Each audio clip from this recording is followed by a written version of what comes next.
그 다음에 431페이지 재화라고 있는데요. 제가 아까 이렇게 설명드렸죠. 재산적 가치가 있는 유체물과 뭐요?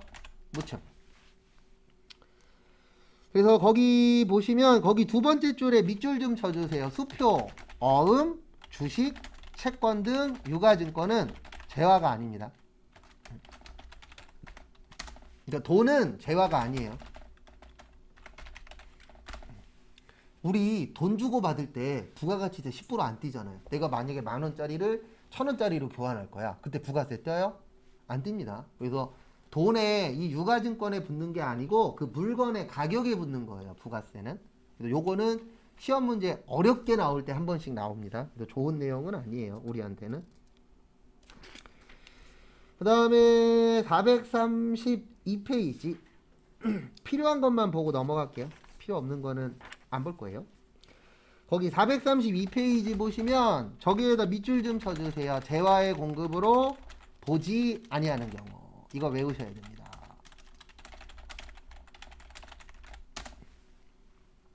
그 2장짜리 있어요. 외우시라고 드린 거예요. 그래서 종류는 4가지가 있습니다. 그래서 뭐뭐 있냐면은 물납, 그 다음에 담보, 공매 및 경매, 사업의 포괄, 양도.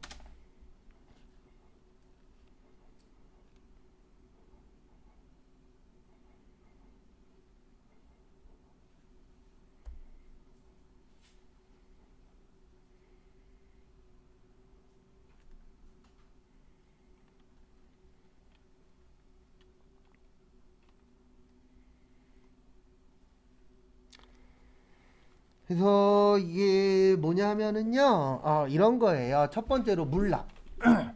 우리가 세금을 납부하는 방법은 대표적으로 2가지가 있어요. 현찰로 낸다 그래서 현납, 물건으로 낸다 그래서 무슨 납이라 그래요? 물납.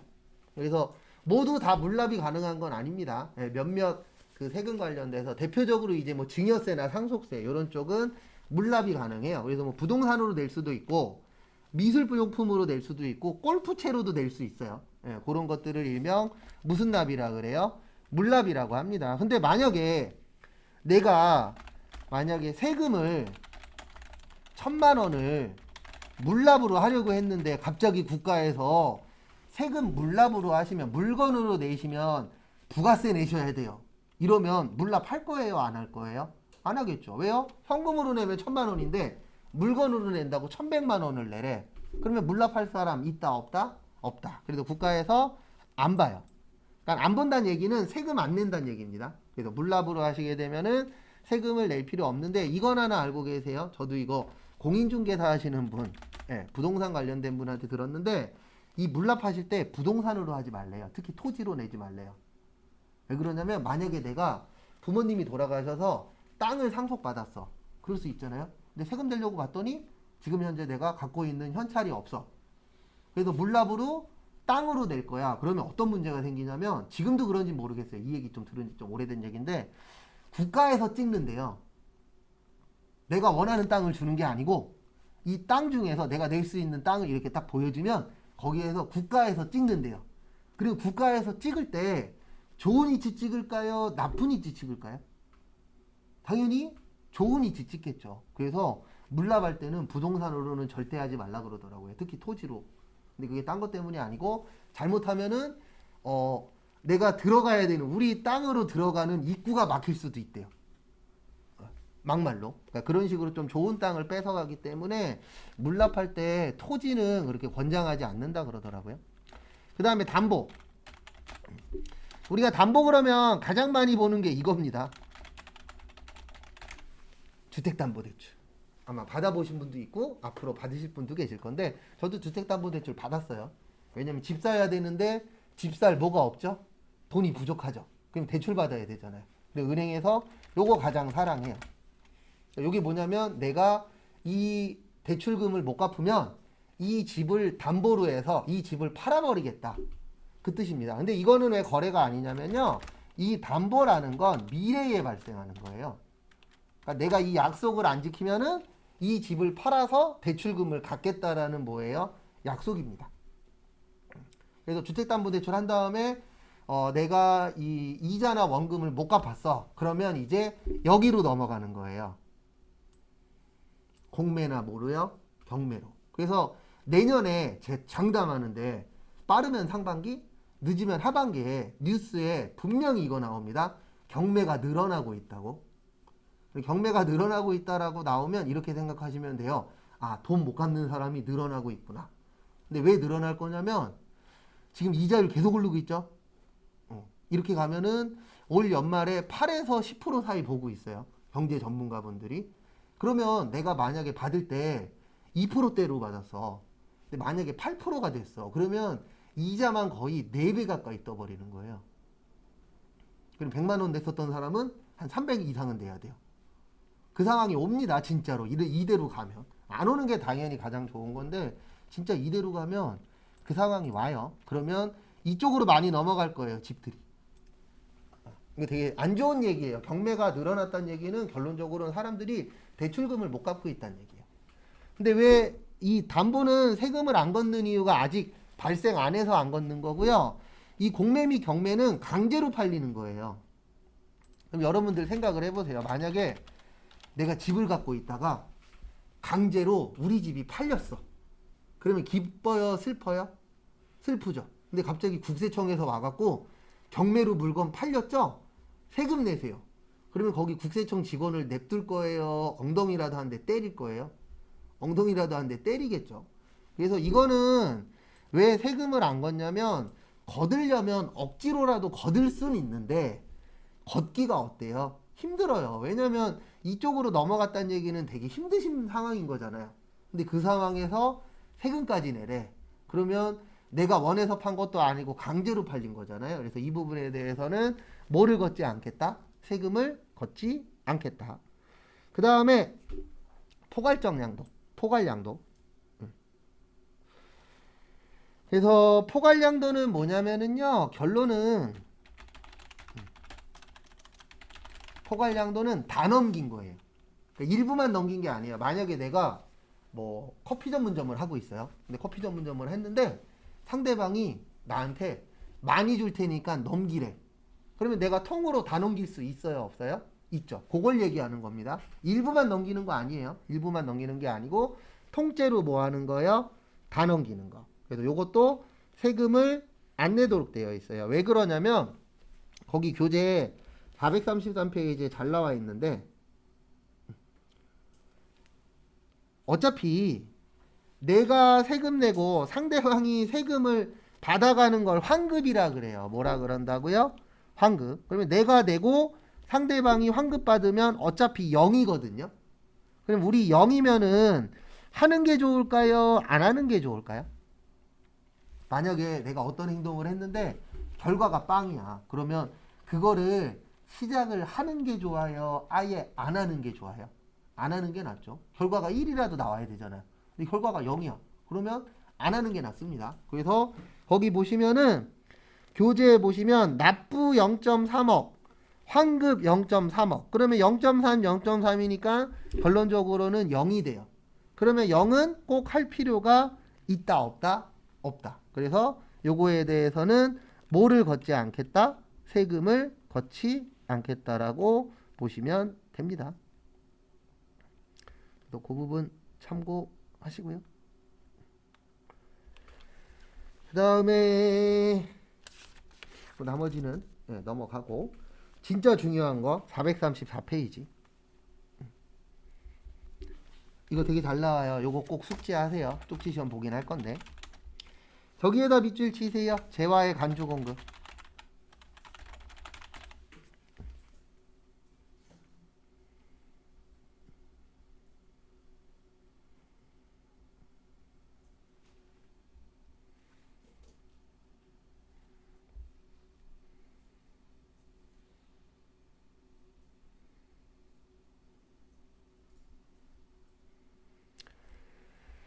그래서 우리 간주라는 용어가 있어요. 그래서 간주랑 똑같은 말이 의제가 있는데 이거는 가짜를 진짜로 인정해주는 법적 용어예요. 법률 용어라고 보시면 됩니다. 그래서 말도 안 되지만 이거 테레비죠. 맞죠? 네. 근데 법에서 이걸 테레비로 안 보고 침대로 간주한대. 그러면 이게 뭐가 되는 거예요? 침대가 되는 거예요. 그러니까 만약에 내가 TV에서 누워서 잤어. 그러면 이거를 법원에서 침대로 간주하겠다. 그러면은 이게 침대가 아니지만 뭘로 인정을 하겠다? 침대로 인정을 하겠다. 그래서 그거를 간주 또는 의제라고 해요. 같은 말이에요. 그래서 가짜인데 진짜로 인정을 해주는 겁니다. 또 그거 좀 봐두시고요. 그래서 종류가 네 가지가 있어요. 그래서 종류가 네 가지가 있는데 자가 공급, 개인적 공급, 사업상 증여, 폐업 시 잔존증여. 그래서 하나씩 설명을 드릴 겁니다. 그래서 보시면은요.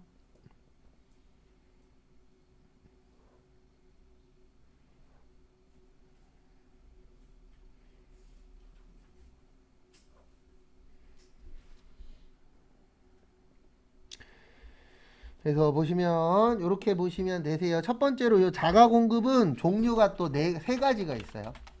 그래서 자가의 뜻이 뭐죠? 자가. 회사 내부에서 쓰는 걸 자가라 그래요. 뭐라 그런다고요? 자가. 이거는 회사 내부적으로 쓰는 겁니다. 그래서 첫 번째로 면세. 사업의 전용. 그 다음에 두 번째로 비영업용 소형 승용차. 이걸 다른 말로 개별 소비세 과세 대상 자동차라고 합니다. 그 다음에 판매 목적 타사업장 반출.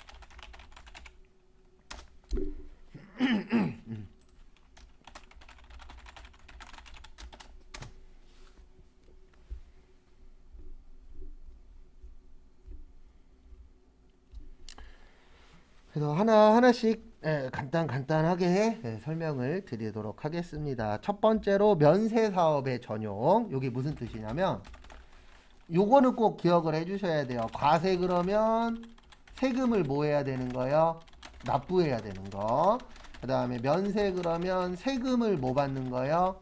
면제 받는 거. 그래서 면세 사업에 쓰는 건 국가에서 요거에 대해서는 세금을 내라고 되어 있어요. 이게 무슨 뜻이냐면 자가 공급이라는 게 회사 내부에서 쓰는 거거든요.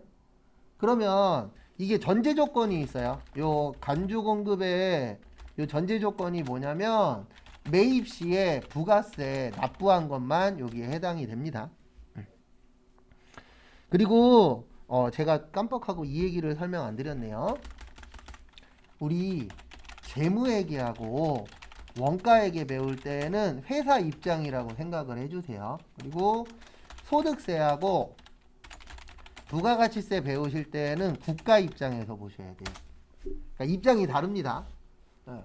그래서 재무회계하고 원가회계할 때는 내가 회사 입장에서 보는 거고, 소득세하고 부가가치세 공부하실 때는 이렇게 생각을 하셔야 돼요. 어떻게 생각하셔야 되냐면 어떻게 하면 세금을 더 많이 뜯어낼 수 있을까?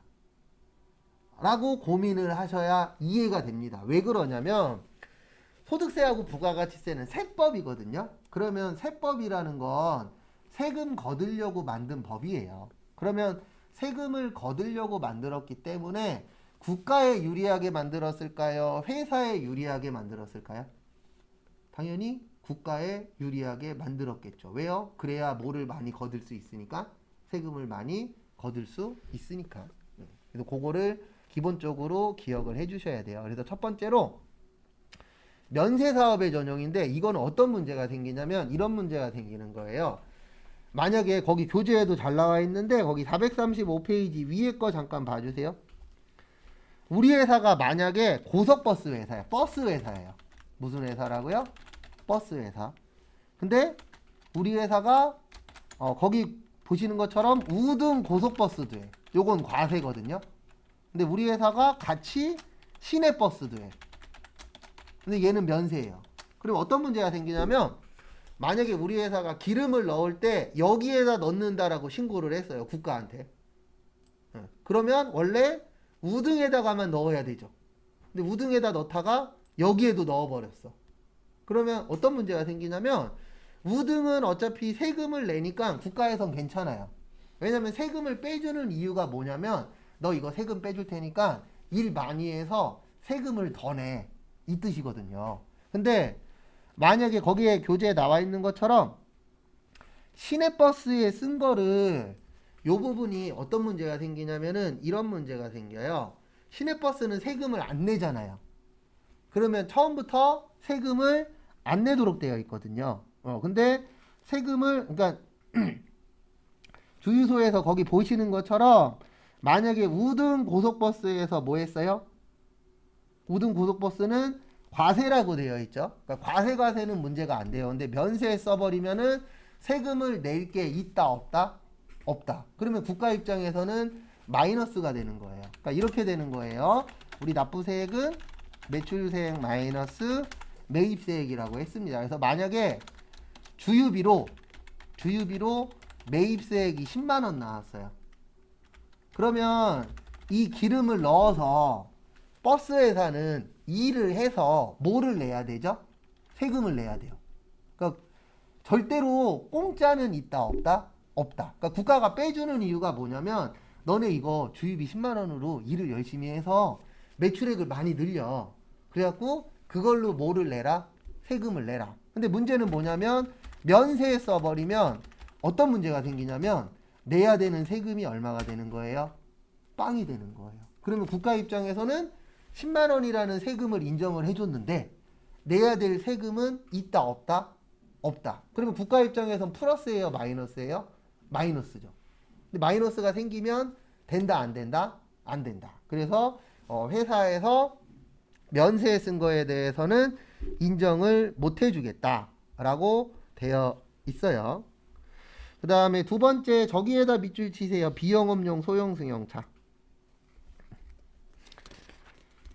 비영업용 소형 승용차는 거기 교재에 있는 거랑 좀 다르게 설명을 좀 드릴게요. 비영업용 소형 승용차는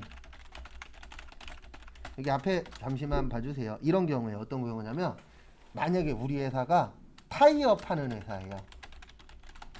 뭐 파는 회사라고요? 타이어. 그러면 또 이런 문제가 생겨요. 타이어 파는 회사인데 사장님 차가 펑크가 났어요. 사장님 차 타이어가 펑크 날 수도 있다 없다? 있다. 그러면 원래 납부세액은 매출세액 마이너스 매입세액이에요. 그러면은 만약에 타이어를 살 때 타이어 매입할 때 10만원의 세금을 뺐어요. 근데 사장님한테 사장님 차 펑크 난 거 타이어 교체해주면서 돈 받을 수 있다 없다? 없잖아요. 맞죠? 우리 회사 사장님인데 우리 회사가 타이어 파는 회사야. 사장님 차가 펑크가 났어. 그래서 사장님 차 갈아준 다음에 사장님한테 가서 20만원이요 이런 얘기 하면 돼요 안 돼요? 안 되죠. 당연히 공짜로 뭐 해야 된다?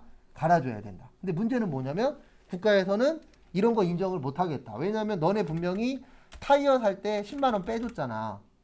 그러면 이 타이어를 10만원보다 비싸게 팔아서 뭐를 내야 돼요? 세금을 내야 돼요. 기본 구조가 이렇게 되어 있어요. 빼주는 이유가 뭐냐면 너네 그거 빼준 것보다 더 비싸게 팔아갖고 세금 내. 이게 키포인트거든요. 근데 사장님 차니까 돈 받는다 못 받는다? 못 받는다. 그러면 0에서 10만원 빼면 결과적으로는 이게 되잖아요. 마이너스 10만원.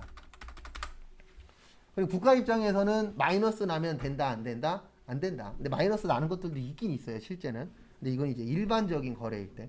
또 이런 것들은 인정을 안 해주겠다. 근데 왜 인정을 안 해주냐면은 결론은 이거예요. 뭐가 문제냐면요. 솔직히 이게 문제가 아니고 이런 부분들을 국가에서 인정을 해주잖아요. 그러면은 많은 사람들이 세금을 내기 위해서 노력을 할까요? 세금을 안 내려고 꼼수를 부릴까요? 당연히 세금 안 내려고 뭐예요? 꼼수를 부려요. 그래서 국가에서는 이런 꼼수를 늘려야 돼요? 줄여야 돼요? 줄여야 돼요. 그래서 줄이기 위해서 나온 게 간주공급이라는 제도예요. 왜냐하면 세금 안 내려고 노력들 많이 하잖아요. 지금도 노력합니다. 열심히. 그래서 가끔씩 수업 시간에 이런 거 물어보시는 분 있어요. 뭐 물어보냐면 세금 안 내는 방법이 있냐고. 세금 안 내는 방법은 있긴 있어요. 근데 그거는 적법한 방법은 아니고 대부분 탈법이에요. 탈세를 하는 수밖에 없어요. 그래서 라디오나 TV에 나오는 전문가들은 뭐라고 표현하냐면 합법적 탈세라고 표현하시는 분도 있어요. 그러니까 법 안에서 탈세하는 방법을 만들어 갖고 이렇게 법 밖으로 도망가시는 분들이 계시는데, 국가에서는 그런 걸 줄이기 위해서 열심히 노력하십니다. 그리고 저한테 무슨 방법이 있냐 물어보신다면 전 몰라요. 전 해본 적이 없어서 그쪽은. 참고로 예전에 저거는 있었어요. 뭐는 있었냐면, 저 예전에 세무사 사무실 다닐 때 저기 나이트 클럽이라고 아시죠? 나이트 클럽 격리 직원 뽑는다고 한번 들어온 적이 있었거든요. 근데 나이트 격리 직원 그때 300 준다 그랬나? 350 준다 그랬나? 하루에 6시간 근무해요. 근데 전제 조건이 있습니다. 이중장부 만들 줄 아는 사람. 이중장부 뭔지 아시죠? 진짜 장부랑 가짜 장부 만드는 거. 예, 가짜 장부는 세금을 덜 낼 거. 진짜 장부는 진짜 내용 그대로. 그리고 한번 들어온 적이 있었어요. 저한테 우리 팀장이 장난으로 너 갈래? 딱 한마디 했죠. 이중장부를 못 만들어서 못 간다고. 그런 것들이 어떻게 보면 합법적 탈세예요. 예, 안 걸리기만 하면 되잖아요. 근데 결과적으로 탈세하는 거죠. 그런 데들 많아요. 그리고 저는 대한민국의 회계 정보를 믿지 말라고 생각하는 사람 중에 한 명이라. 대부분 세무사나 회계사가 장난친 장부라고 보시면 얼추 맞아요. 예. 근데 왜 그러냐면 절대로 있는 그대로 하는 회사들 없어요. 그래서 대기업들도 국세청에서 들어가면 한 1조씩 내잖아요. 몇 천억에서. 그럼 왜 내겠어요? 정상적으로 했으면은 안 내도 되는 세금이잖아요. 근데 비정상적으로 하다가 뭐 한 거예요? 걸린 거예요. 대기업도 걸리는데 중소기업들은 얼마나 더 많겠어요. 근데 참고로 중소기업은 조사 잘 안 들어갑니다. 이거 예전에 어느 기사가 썼는데 제가 봐도 그 말이 맞는 것 같아요. 왜 안 들어가냐면 중소기업은 들어가서 잘못된 걸 만약에 밝혔어. 그래봤자 내야 되는 세금이 몇 억 안 된다는 얘기예요. 근데 대기업은 한번 들어가서 난리 치면요. 몇 천억씩 나온대요. 그러면 대기업 들어가서 한번 난리 치는 게 나아요? 중소기업 몇 천 군데 들어가는 게 나아요? 대기업 난리 치는 게 낫죠. 그래서 중소기업은 진짜 크게 잘못한 거 아니면 그렇게 조사나 그런 게 잘 들어가진 않는다라고 해요. 근데 티 나면 당연히 조사하겠지만 티 안 나거나 금액이 작은 것들은 솔직히 국세청에서도 관심도 없어요. 뭐 몇십만 원 때문에 거기 가갖고 난리칠 일은 없잖아요. 금액이 큰 것들. 그래서 대기업들이 날리긴 하죠. 그 다음에 마지막으로 판매 목적 타사업장 반출이 있는데, 저기 어디냐? 거기 교재 436페이지 직매장 반출이라고 있어요. 요거를 다른 말로 판매 목적 타사업장 반출이라고 표현을 합니다. 그 옆에다가 요것 좀 적어주세요. 세금계산서 발행 가능. 요즘 요거 시험 문제 잘 내더라고요.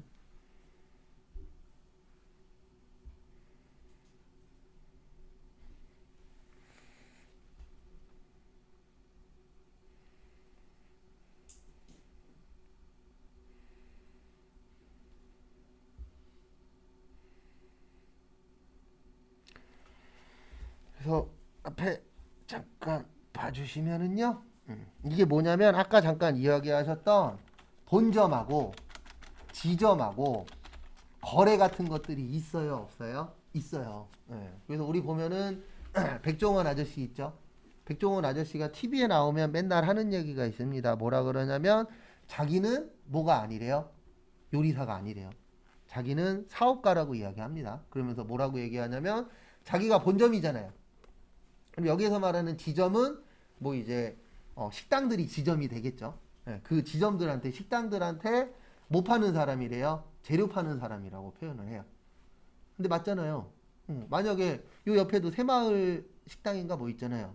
예, 거기 가면은 음식들 재료 파는 거예요. 거기에다가. 근데 만약에 본점하고 지점하고 거래하는데 무상으로 줬대, 공짜로 줬대. 그러면 국가에서는 안 믿습니다. 왜냐면 본사가 돈 버는 방법이 뭐예요? 지점이나 이런 데에다가 물건 넘길 때 이익 붙여서 돈 버는 거잖아요. 근데 이거를 공짜로 줬대. 그럼 국가에서는 인정을 하겠다, 못 하겠다? 못 하겠다. 왜냐면 이런 거 인정해줘 버리면은요, 다 불법 거래하는 거예요. 뭐라 그러냐면 국가한테는 우리 지점이라 공짜로 줬는데요. 이래놓고선 다른 사람 명의의 은행으로 통장으로 돈 받았을 수도 있다 없다? 있다. 그래서 본지점 간의 거래, 직매장이나 이런 데 반출할 때 공짜로 줬어요. 이런 것들은 인정한다 못한다? 못한다. 그 뜻이에요. 근데 이런 것들을 만드는 이유는 결과적으로는 하나입니다. 세금을 안 내려고 노력을 하잖아요. 그래서 그 세금을 안 내려고 하는 걸 원천 차단하는 거예요. 이런 게 없으면은요, 저도 여기에서 수업 안 해요. 뭐하러 수업해요? 나가갖고 불법적으로 사업하지. 그래서 불법을 없애기 위한 것 중에 하나라고 봐주시면 되세요. 그 다음에 437페이지 2번의 개인적 공급. 여기에서 중요한 건 거기 밑줄 쳐져 있는데요. 그 마지막 줄 보시면 작업복, 그 다음에 작업모, 작업화, 직장 체육비, 그 다음에 직장 문화비 등 연간 10만원 이하여야 돼요.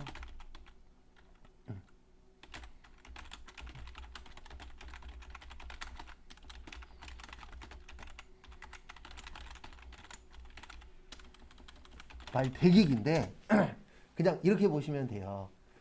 1년 동안에 직원들한테 이런 식으로 개인적으로 나가는 돈들 있어요 없어요? 있죠. 얼마까지는 세금 안 내도 된다? 10만 원까지. 그래서 그 10만 원 잘 봐두세요. 요거를 개인적 공급이라고 표현합니다. 그래서 개인적은 말 그대로 회사에서 개인적으로 주는 거예요. 그리고 나중에 이건 꼭 알고 계세요. 나중에 제조업체로 취업하시는 분들이 있어요 없어요? 있죠. 그러면 신입 직원들 오시면 꼭 요거 있죠. 작업복, 작업모, 이건 시험하고는 상관없어요. 작업화 관련된 계약서를 꼭 쓰셔야 돼요. 무슨 계약서를 써야 되냐면, 저도 이것 때문에 가운데에서 좀 난처한 적이 있었는데, 저희 이제 신입 직원이 들어왔어요. 생산 파트에. 좀 젊으신 분이 들어오셔갖고, 이제 들어왔으니까 위에서는 저보고 작업복, 작업모, 작업화 맞춰주라고. 그리고 같이 손잡고 차 끌고 나가서 이제 작업복하고 작업모하고 작업화를 맞는 크기로 해서 사줬죠. 문제는 뭐였냐면 2주 후에 힘들어서 못하겠대. 그럴 수 있잖아요. 본인하고 안 맞으면 그만둘 수는 있죠. 근데 문제는 뭐였냐면 이거 누구 돈에서 뺄 거냐. 근데 계약서에 아무 내용 없었어요. 그러니까 그 사람 말도 맞아. 나 처음에 들어갈 때 작업복 관련돼서 나는 깨끗이 빨아서 거기 갖다 놨다. 근데 문제는 뭐냐면 다른 사람들이 다른 사람 썼었던 거 주면 좋아해요, 싫어해요? 싫어해요. 그러니까 우리가 갖고 있어도 쓸 데가 없어. 뭐 누구한테 억지로 줄 수는 있겠지만. 그러니까 위에서는 저한테 뭐라 그러냐면 연락해갖고 월급 나갈 때 빼고 준다라고 얘기하라고. 그럼 나 얘기하면 저쪽에서는 나 그런 얘기 들은 적 없다고. 이제 가운데에서 뭐 나만 바보 됐었죠. 뭐. 결과적으로는 우리가 계약서를 잘못 만든 거니까 우리가 손해보고 회사에서 손해보고 마무리 짓긴 했는데, 혹시 무료로 나가는 것들이 있어도 어느 정도 규정은 만들어야 돼요. 그래서 뭐 3개월 넘으면 지급했었던 건 무료다. 뭐 이런 식으로 요즘에는 규정 같은 걸 진짜 잘 만들어야 돼요. 왜 그러냐면 요즘 젊은 분들도 옛날하고 달라요. 그러니까 본인이 어떻게 얘기하면 유리한지, 어떤 얘기를 하면 불리한지 어느 정도 확인을 다 하고 옵니다. 어떤 문제가 터지면. 옛날하고 달라요. 요즘에 뭐 무료로도 알아볼 수도 있고, 아니면 인터넷 같은 거 뒤져보면 내용들 다 나오잖아요. 그런 것들을 어느 정도 확인을 꼭 하기 때문에 뭔가 무료로 지급되더라도 이게 뭐 나중에 문제돼도 상관없는 거야 그러면 상관이 없는데, 이럴 수도 있잖아요. 오늘 와갖고 오늘 작업복, 작업화 다 맞췄어. 근데 내일 와서 하루 일하더니 못하겠대. 이런 일이 생길 수도 있어요 없어요? 있죠. 그래서 계약서나 이런 것들을 좀 더 꼼꼼하게 쓰셔야 돼요.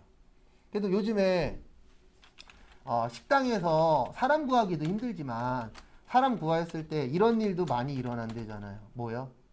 추노. 추노가 뭐예요? 도망가는 거예요. 식당에서 일하다가.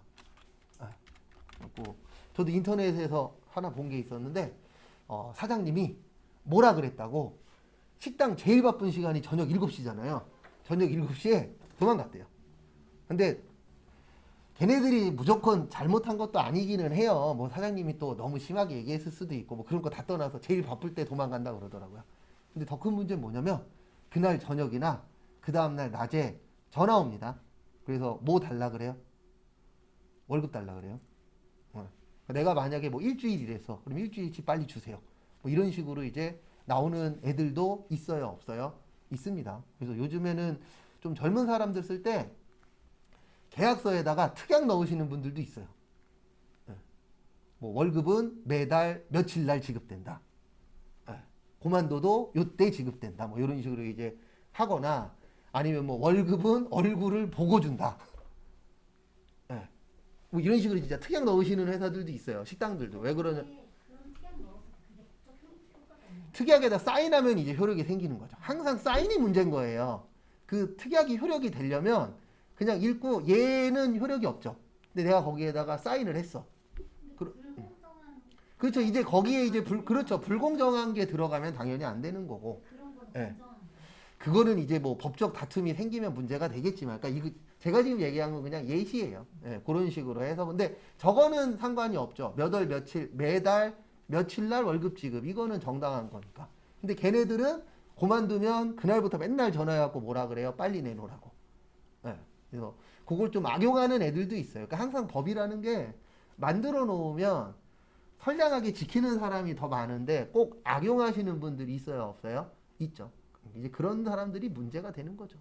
그래서 어저께인가 그저께 차 끌고 지나가는데 저희 와이프가 뭐라고 하더라고요. 저희 와이프 잘 뭐라고 안 하는데 저한테 한 게 아니고 이제 바깥에 보면서 가는데 요즘 그 뭐죠? 그 뭐냐 사람들 그 타고 다니는 거? 네, 킥보드.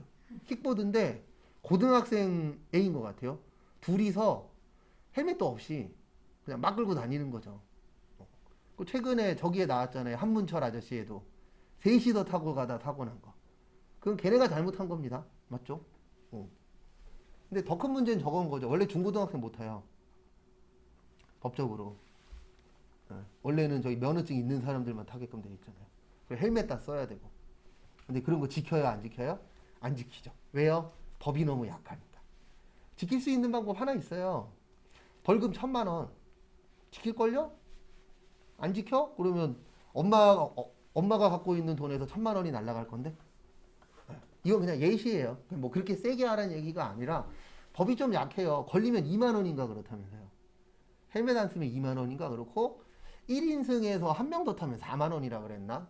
헬멧이 4만 원이라 그랬나? 어쨌든 좀 금액 자체가 좀 그러니까 금액이 문제가 아니고 안 지킬 사람은 뭐래도 안 지키긴 하겠지만 지키게끔 하려면 좀 법이 조금 더 강화가 돼야 되지 않을까? 근데 요즘에는 추노는 둘째치고 사람 자체를 구하기도 힘들다면서요. 그러니까 옛날하고 다른 거예요. 그러니까 저 때는 돈만 많이 주면 했는데 요즘에는 돈도 돈이지만 요즘 MZ 세대들은 그것도 본다 그러더라고요. 내가 이 알바를 했을 때 내 인생에 그러니까 내가 앞으로 뭐 취업을 한다거나 내가 앞으로 살아가야 되는 인생에 플러스가 될 수 있냐 없냐도 보는 사람들이 늘어나고 있대요. 그래서 스타벅스 알바는 하는데 식당 알바는 덜 하려고 한다 그러잖아요. 예전보다. 왜냐면 스타벅스 알바는 내가 스타벅스 알바 다녔다 그러면 사람들이 와라고 해주는 사람도 실제 있긴 있으니까. 근데 솔직히 뭐 스타벅스 다녔다 그래갖고 뭐 별거 아무것도 없긴 한데 또 괜히 또 그런 거 있잖아요. 사람들이 약간. 그리고 요즘엔 어쨌든 사업하시는 분들이 많이 힘들대요. 라고 얘기는 나오는데 뭐가 맞는지 모르겠어요. 맞는 얘기도 있고 틀린 얘기도 있으니까. 그 다음에 사업상 증여. 증여의 뜻이 뭐라 그랬죠? 살아있을 때 공짜로 주는 걸 뭐라 그래요? 증여라고 합니다. 근데 이거에 대해서는 왜 세금을 떼냐면 만약에 이거를 인정하면은 이런 문제가 생겨요. 어떤 문제가 생기냐면은 거래처에서 물건을 정확하게 안 팔고 다 공짜로 줬다라고 이야기를 하는 거예요. 거래처에 5개 공짜로 줬는데요. 만약에 이걸 인정한다면 그러면 만약에 공짜로 줬다라고 해서 세금을 안 낸다. 그러면은 다 공짜로 줄 거 아니에요. 뭐하러 돈 주고 팔아요. 그리고 공짜로 줬다라고 국가에다가 얘기하고 돈은 어떻게 받는 거예요? 따로 뒷돈 받는 거죠. 예전에 이거랑 똑같지는 않지만 이런 것도 있었잖아요. 식당에서 요건 썼다 지울 건데 현금만 받는 식당이라고 뉴스에 나온 적 있어요, 없어요? 있어요. 근데 요즘 사람들 현금 들고 다녀요, 카드 들고 다녀요? 카드 들고 다니죠. 그래서 그 아저씨가 식당 안에다가 ATM 기계까지 설치했어요. 그리고 카드만 있으시면 저기 ATM 기계 있으니까 저기에서 뽑아서 달라고 신고했잖아요. 그리고 뉴스에 되게 많이 나왔어요. 불법이에요. 왜냐하면 법에서는 이렇게 되어 있거든요. 카드로 내나 현금으로 내나 가격 원래 어때야 돼요? 똑같아야 돼요. 근데 이런 데 있잖아요. 저희 동네에도 식당 중에 있는데 현금으로 내면 500원 깎아줄게요. 1000원 깎아줄게요. 이런 데들도 있어요, 없어요? 있죠. 다 불법입니다, 원래는. 현금이나 카드나 똑같은 금액을 받도록 되어 있어요. 근데 왜 그렇게 하냐면 현금으로 내면요, 세금을 줄일 수 있어요. 왜냐면 5,000원 받았으면 4,000원 받았다. 10,000원 받았으면 8,000원 받았다. 이런 식으로 꾸밀 수가 있거든요. 왜냐면 돈에는 이름이 안 써 있잖아요. 맞죠? 근데 카드로 하면은 누구랑 몇 월 며칠 몇십 분에 얼마 긁었다까지 다 나오잖아요. 그러니까 속일 수가 있어요, 없어요? 없죠. 그래서 장사하시는 분들은 카드를 사랑해요, 현금을 사랑해요? 현금을 사랑해요. 왜요? 현금으로 내시면은 내가 세금을 뭐 할 수 있으니까 덜 낼 수 있으니까. 근데 원래 할인해 주는 것도 불법입니다. 현금으로 할인해 주면 카드로도 뭐 해줘야 돼요? 할인을 해줘야 돼요. 근데 그런 데들 비일비재해요. 근데 우리는 신고를 안 합니다. 아는 사람도 신고 안 해요. 왜냐면 어차피 이거 신고해봤자 바뀔 것도 아니고 저분들이 왜 저렇게 하는지 대부분 다 아니까. 근데 계좌이체로 하면 그것도 흔적이 남기 때문에 세금 신고 다 해야 돼요. 그런데 세금 신고를 안 하면 결국 탈세. 그렇죠. 탈세로 걸리죠. 한다면은 이제 국세청 같은 데 들어가서 오늘 벌었던 세금 계산서를 떼는 건가요? 아니에요. 세금 계산을 떼는 게 아니고 이게 세금 계산서 없이도 신고하는 게 있거든요. 나중에 저희 메인 매출 전표할 때 나오는데 그걸로 해갖고 얼마치 팔았다라고 등록만 해주면 돼요. 그럼 국세청에서는 이 사람이 세금 계산서 없이 얼마치 팔았네. 그리고 국가에서는 뭐만 거두면 되니까요. 세금만 거두면 되니까. 근데 만약에 이런 데 있잖아요. 분명히 여기는 현금을 받는데 세금 신고할 때 현금이 없대. 이렇게 하면 이제 나중에 문제가 생기는 거죠. 왜냐면 여긴 분명히 현금을 받는 데인데 왜 현금으로 판 게 없다라는 거지? 그럼 이제 국가에서 조사 들어갈 수도 있는 거죠. 그리고 항상 이것도 이제 하나 아셔야 되는 게 저는 이걸로 이제 잘 몰랐을 때 사기는 아니고 아는 사람한테 200만 원 뜯겼는데 계좌이체 보내실 때에는 중요한 게 하나 있어요. 법인이면은요 꼭 회사명이어야 돼요. 나중에 문제가 안 생기려면. 그 다음에 개인 간의 거래일 때에는 꼭 그 사람 이름. 그러니까 거기 업체로 치면은 사장님 이름으로 된 뭘로 보내야 돼요? 계좌로 보내야 돼요. 근데 만약에 아무 상관없는 이름의 통장으로 보냈어. 그러면 이거 나중에 문제 생기면 내가 져요. 그래서 무조건 법인은 우리 법인 통장으로 보낼 때 보면 회사 이름 뜨잖아요. 그래서 그쪽으로 보내야 되고 개인한테 보낼 때는 꼭 그 회사의 사장님 이름으로 된 통장으로 보내야지 만약에 거기 사장님이 지금 내 통장이 어쩌고 저쩌고 하면서 아예 상관없는 이름의 통장을 보내줄 때도 있거든요. 그때 절대 입금하시면 안 돼요. 왜냐하면 잘못되면 골치 아파요. 아니면 정 자신이 없으면 방법은 하나밖에 없어요. 앞으로 없어질 수도 있겠지만 녹음을 하세요. 그럼 궁금한 게 네. 이제 만약에 가족이 해요. 네. 가족 이제 사업자 등록은 한 명이 했을 거 아니에요. 근데 가족 통장이 그 계좌가 여러 개가 있어요. 근데 그거는 그나마 국가에서 잡히는데 문제는 뭐냐면 가족도 아니고 아무 상관없는 통장이에요. 이러면 이제 그렇죠. 가족까지는 잡아낼 수 있어요. 국세청에서. 왜냐면 조사할 때 그 사람만 조사하는 게 아니잖아요. 가족까지 다 뒤지지. 근데 원래는 가족 통장에도 안 하는 게 가장 좋아요. 가장 좋은 거는 무조건 그 회사의 대표자, 개인 회사나. 그 다음에 법인은 법인 이름 찍혀 있는 통장들 있어요, 없어요? 있죠. 이게 가장 안전해요. 가족이어도 그쪽으로는 안 내보내는 게 가장 좋아요. 가장 정확한 건 이쪽. 그러니까 항상 문제는 가족 이름까지는 그나마 괜찮아. 근데 전혀 상관없는 사람의 이름이야. 그러면 그거 나중에 입증하기가 쉽지가 않아요. 가족이면 입증하기가 쉽잖아요. 내가 몇 월 며칠 날 저 사람의 누구한테 보냈다. 그러면 계좌이체는 흔적이 남잖아요. 근데 가족도 아니고 아무것도 아닌 사람이야. 근데 저쪽에서 발뺌해. 그러면 이거 누구라고 내가 입증하기가 어렵잖아요. 한번 이런 적이 있거든요. 펜션 예약을 할 때 그 펜션 주인이 이제 이거는 내 통장인데 와이프 통장 말고 내 이름으로 된 통장에다 입금해줘라 이런 적이 있어서 아 이거는 좀 근데 그걸 보시는 게 제일 좋아요. 펜션이면은 거기 밑에 보면은 펜션 대표자 있잖아요. 그러니까 항상 그 두 개가 일치하냐 안 하냐 그걸 먼저 확인하시는 게 가장 좋아요. 왜냐면 이런 부분이 생길 수도 있잖아요. 남편하고 저기 와이프하고는 성이 달라요. 그러면 이 사람이 진짜 남편인지 알바생인지 모르잖아요. 그렇죠. 그러니까 되도록이면은 꼭 이름이 똑같은 사람으로 보내는 게 뒤탈이 없죠. 뭐 가족이라고 해도 결론적으로는 대포 통장이라고 생각을 할 수도 있죠. 될 수도 있는 거고. 왜냐하면 성만 똑같을 수도 있잖아요. 그리고 비슷한 이름일 수도 있고. 그렇기 때문에 항상 가장 정확한 거는 법인이면 회사명. 그 저도 아는 사람 돈 빌려달라 그래갖고 저는 그거 제가 인터넷 다 뒤져보고 포기하긴 했는데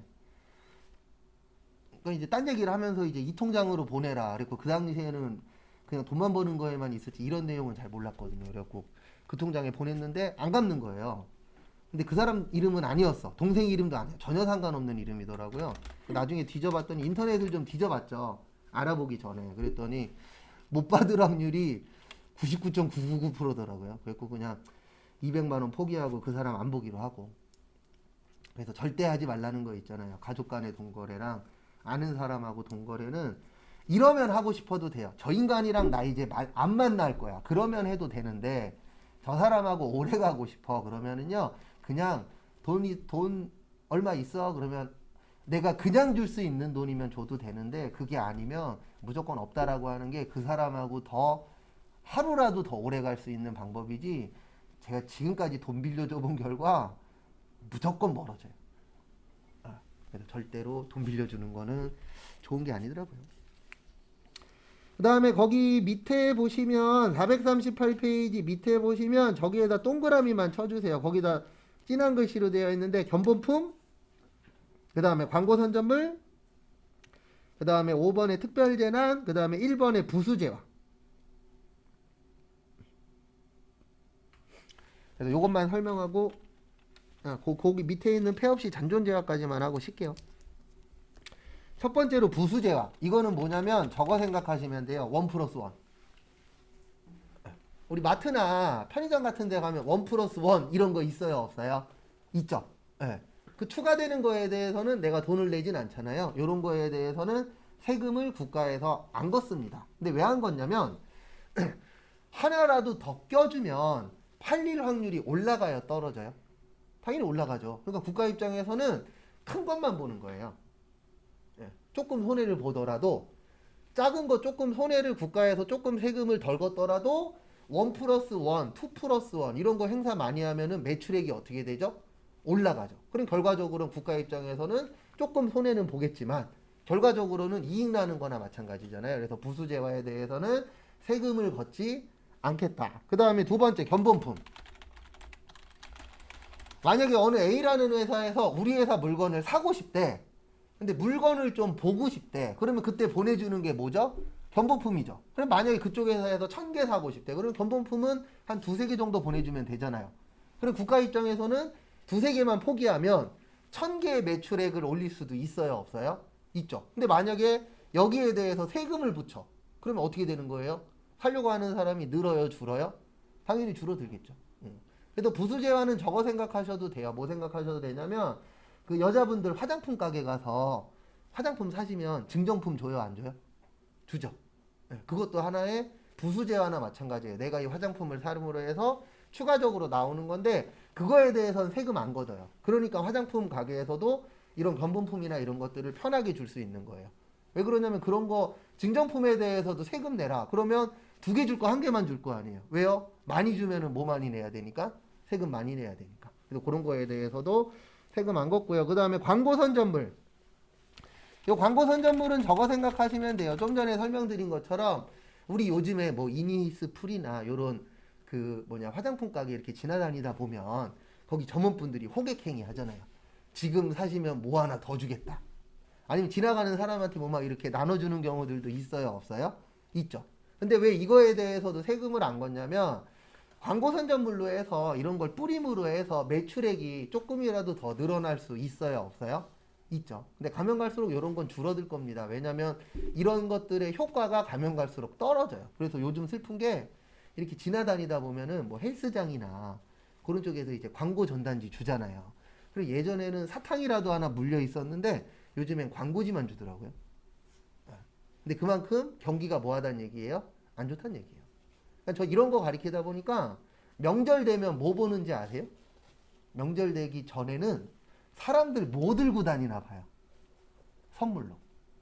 근데 가면 갈수록 늘어나고 있는 게 하나 있습니다. 뭐가 늘어나냐면 김 선물 세트가 늘어나고 있어요. 진짜로.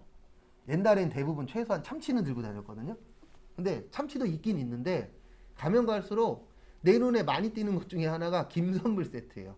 근데 김 선물 세트가 싸요, 비싸요? 싸요. 한 15,000원에서 20,000원이면 김 선물 세트 괜찮은 거 사요. 저도 매년 선물하는 게 있어갖고 선물할 때마다 매년 가갖고 좀 찾아보는데 보면 김 선물 세트가 늘어나고 있다는 게 좀 슬퍼요. 왜냐면 그 얘기는 곧 회사가 안 좋다는 얘기잖아요. 싼 거 많이 준다는 얘기니까. 그 다음에 특별재난지역. 이건 당연한 겁니다. 우리 특별재난지역. 그러니까 얼마 전에 이제 뭐 저쪽 포항 쪽에 물난리 난 적이 있었죠. 그 다음에 그 전에 또 지진 난 적도 있었고 그러면 그런 특별재난지역에 선포가 되면은 주변에서 물건 같은 거 막 보내줘요. 그러면 그런 기부하는 거에 대해서는 뭐 안 내도 된다? 세금 안 내도 된다. 그 뜻이에요. 그래서 특별재난지역에 무상 공급하는 거에 대해서는 세금을 안 내도 됩니다. 근데 결론적으로 뭐냐면 이거는 다 필요한 거예요. 국가 입장에서. 왜냐면 요 세 가지는 매출을 늘리기 위한 거고요. 원래 제일 좋은 거는요. 어떤 안 좋은 일이 생기면 국가 돈으로 다 할 수 있으면 좋은 거예요. 근데 우리나라 대한민국이 국가가 부자는 아니거든요. 그러다 보니까 이제 국민이나 아니면은 기업들한테 기부하라고 얘기들 많이 하잖아요. 무슨 일 생기면 상단에 막 써 있잖아요. 몇몇 번호에다가 뭐 기부해달라고. 그런 것들이 이제 나오는 이유 중에 하나가 국가 자체가 이렇게 엄청난 부자는 아니다 보니까 이제 국가에서 이제 특별재난 지역에다 기부하는 거에 대해서는 세금 안 걷겠다. 그리고 그건 알고 계십시오. 저처럼 이렇게 돈 관련된 거 하는 사람들은 기부하면요 좋게 안 봅니다. 우리 기부하는 목적은 크게 세 가지예요. 하나는 진짜 순수한 목적으로 좋은 일에 써주십시오. 요게 하나 있고 그 다음에 또 하나는 내 광고하는 거예요. 우리 이런 일이 있으면은 우리 회사가 이렇게 기부도 합니다. 연예인 같은 경우에도 나 좋은 일에 기부했습니다. 그리고 세 번째는 세금 덜 내려고. 근데 저같이 이제 돈 관련된 사람은 세 번째로 많이 봐요. 왜냐면 돈만 보니까 그 사람이 좋은 일을 했든 뭘 했든 그런 거 다 안 보고 세 번째로 많이 봅니다. 그래서 제가 연예인들 관련돼서 뉴스 나올 때 제일 싫어하는 말이 뭐냐면은요. 꼭 연예인들 기부했다 걸리면 이 얘기합니다. 저는 남들한테 알리려고 한 게 아닌데 그럼 안 알렸으면 되잖아요. 그럼 신문에 뜰 때 그거 막으면 되잖아요. 연예인들 그 정도 막을 정도는 되잖아요. 근데 왜 안 막아요? 안 막는 이유 하나잖아요. 나 기부했다라고 얘기하면 사람들이 나를 어떻게 보니까 좋은 사람이라고 보니까. 근데 그건 다 좋은데 전 그 얘기 좀 안 했으면 좋겠어요. 나 이러려고 기부한 거 아니라고. 거짓말하지 말아요. 겸사겸사 한 거지. 그것도 하고 내 홍보도 하고 그 다음에 좋은 목적으로도 하고 그다음에 마지막으로 세금도 덜 내고. 이거 세 개가 다 혼합되어 있지 절대로 좋은 목적으로만 하는 사람은 미안하지만 없어요. 왜냐면 기부하면은 기부한 만큼 세금 덜 내거든요. 그러면 나 홍보도 되고. 익명으로 기부하는 사람들도 있잖아요. 어떤가요? 네. 해요? 아니죠. 그 사람들은 세금 관련돼서 뭐 어떻게 할 수가 없죠. 익명인데. 그렇죠. 네. 근데 연예인들은 대부분 익명 아니잖아요.